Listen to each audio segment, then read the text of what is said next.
আসসালামু আলাইকুম, ওয়েলকাম করছি রিয়াসাদ আজিম। ভিন্ন ধর্ম মতাদর্শে যারা শুনছেন সবার প্রতি আন্তরিক কৃতজ্ঞতা।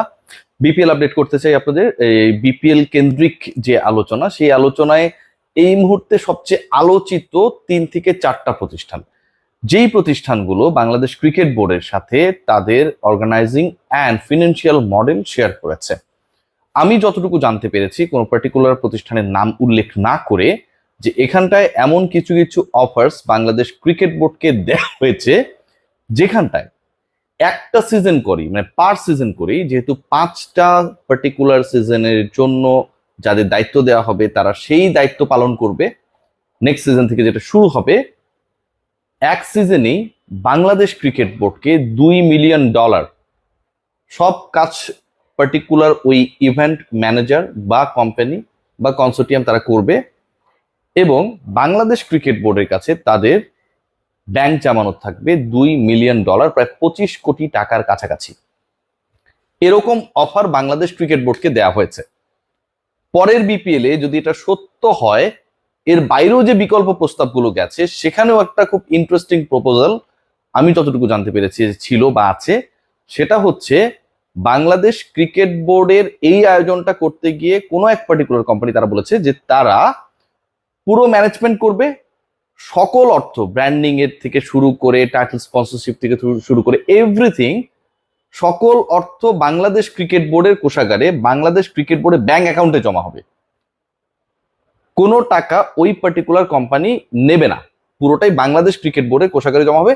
সেখান থেকে পরবর্তীতে তারা আবার 25 কোটি টাকার একটা মোটামুটি প্রপোজাল দিয়েছে, যে এরকম ভাবে তারা এই স্ট্রাকচারে তারা 25 crore মতো টোটাল রেভিনিউ করতে পারবে, যেটার আবার শেয়ারিং এ প্রত্যেকটা দল আফটার দ্য বিপিএল পাবে অলমোস্ট $2.5 কোটি করে। I am telling everything seriously. নতুন দল নিয়ে আপডেট, এই ডিসকাশনে আসবো, তার আগে নতুন দল নিয়ে আপডেট করি। রাজশাহীর মিস্টার শফিককে তো আপনারা কেউ ভুলবেন না। মিস্টার শফিকের দল পরের বিপিএল এ থাকছে না, এবং রাজশাহীর একটা দল মোটামুটি কনফার্ম হয়ে গেছে।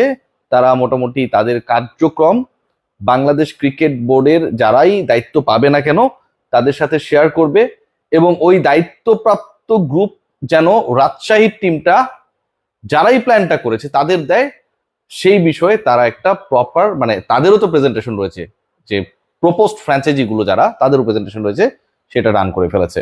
সেই দলটা রাজশাহীর পরবর্তী দলের নাম হতে পারে রাজশাহী এক্সপ্রেস। রাজশাহী এক্সপ্রেস এখন পর্যন্ত যে তথ্য আমার কাছে রয়েছে। আবুধাবি টি10 লিগে আপনারা জানেন যে অনেকগুলো দল পার্টিসিপেট করে।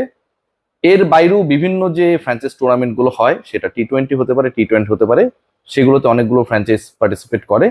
ইন্টারন্যাশনাল ফ্র্যাঞ্চাইজ লিগ বা বাংলাদেশের বাইরে যেই ফ্র্যাঞ্চাইজি লিগগুলো অনুষ্ঠিত হয়, সেগুলো থেকেও অন্তত একটা দল আপকামিং বিপিএল এর অংশ হবার সম্ভাবনায় দারুণভাবে এগিয়ে রয়েছে। এই খবরটাও আমার কাছে রয়েছে। সেই দলটার নাম কি আমি এই মুহূর্তে বলছি না, বা কারা এই চেষ্টাটা করছে সেই আলোচনাটাও যতক্ষণ না পর্যন্ত কোনো একটা প্রতিষ্ঠান বিপিএল ম্যানেজমেন্টের দায়িত্ব পায়, এরপরে তারা ফ্র্যাঞ্চাইজি হতে যারা আগ্রহী তাদের জন্য যে সার্কুলেশনটা দেয়, তার আগ পর্যন্ত আসলে পার্টিকুলারলি ওই দল বা ওই গোষ্ঠীর নাম বলাটা উচিত হবে না। তবে ইন্টারন্যাশনালি বিপিএল এ পার্টিসিপেট করার জন্য একটা group, they are very much keen to be the part of BPL. What about the other franchise? সিলেটের যে দলটা ছিল, যতটুকু আমার কাছে খবর রয়েছে, এর আগে আপনারা দেখেছেন সিলেট সিক্সার্স, সিলেটের দলটা হয়তো থাকছে না। সিলেটের আগের যে দলকে আমরা দেখেছি, মাশরাফি বিন মুর্তজা যেই দলের এক সময় নেতৃত্বে ছিলেন, যেখান থেকেই তাওহিদ হৃদয় নতুন করে উঠে আসা, সিলেটের ওই দল থাকছে না। তানজিম সাকিবও সেখানটায় খেলেছিলেন, এটা মোটামুটি নিশ্চিত। What about Chittagong Kings? Chittagong Kings এর সাথে বাংলাদেশ ক্রিকেট বোর্ডের আমি যতটুকু জানতে পেরেছি সম্পর্কটা আসলে স্পেসিফিকলি মানে ডেসক্রাইবেবল না। মানে এটাকে আপনি ভালো বলবেন নাকি মন্দ বলবেন, সবাই সবাইকে চেনে জানে, দুপক্ষ থেকে আমি যতটুকু জানতে পারছি, কিন্তু কারোর সাথে কারো কমিউনিকেশনস এর জায়গাটা খুব খুব একটা স্মুথ না। আমরা সমকাল একটা রিপোর্ট দেখেছি যে 46 কোটি টাকা বাংলাদেশ ক্রিকেট বোর্ড তারা চিটং এর কাছে পাওনা, সেটা দাবি করে লিগালি তাদের কাছে গেছে, এবং এটার উত্তরও সম্ভবত চিটং দিয়েছে ওই পত্রিকার বরাতে, যে তারা আসলে এটাকে মিউচুয়াল আন্ডারস্ট্যান্ডিং এর মাধ্যমে, আরবিট্রেশনের মাধ্যমে এটার একটা সমাধান চায়।